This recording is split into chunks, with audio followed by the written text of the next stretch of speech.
Welcome to Sweet Life Beat Life. We hope this video helps. You start by lifting and securing the vehicle, safety first. Once the car is supported on 2 jack stands, mark the drive shaft's orientation to preserve balance. Begin by loosening the U-joint cap bolts and axle flange bolts a few turns while the shaft is supported. You do this to relieve tension and avoid dropping the shaft. Make sure you have sockets from 12 mm to 19 mm, a torque wrench, pry bar, and replacement yoke ready before you fully remove fasteners.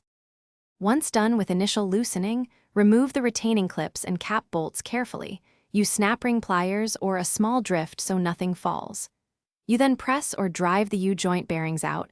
Use a bench vise or press for controlled force, because uneven force will damage the shaft.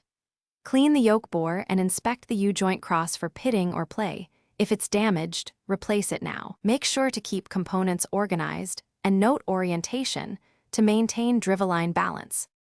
You install the new yoke by applying grease to the U-joint and pressing caps in evenly. Alternate sides to seat them squarely, then install retaining clips.